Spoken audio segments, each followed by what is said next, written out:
Tak vzhledem k tomu, že jsme hráli druhý den na dost zlé hale, kde to klouzalo, tak tam se nám moc nedařilo, měli jsme problémy.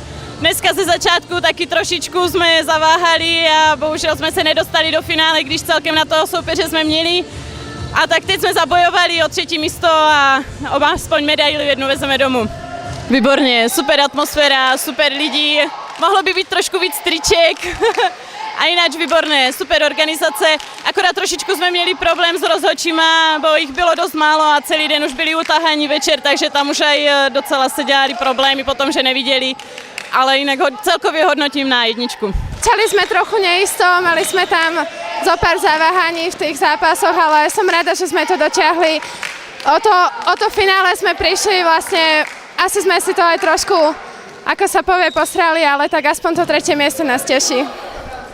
Tak turnaj môžem hodnotiť jedine pozitívne, aj keď je nás tu v podstate 8 s brankárkou, išli sme v oklieštenej zostave, napriek tomu sa babi snažili, dali do toho všetko, ako nebolo to vždy jednoduché, najmä zápas s Prešovom a taktiež tento zápas, keď nás superky celé stlačili, ale ukázala sa naša bojovnosť a v podstate tá túžba vyhrať a nakoniec sme aj vyhrali, takže hodnotím veľmi pozitívne. A fanúšikom veľmi ďakujeme za podporu. Mali sme ich naozaj veľmi málo a napriek tomu nás povzbudzovali, čiže všetkých ich mám veľmi rada a teším sa.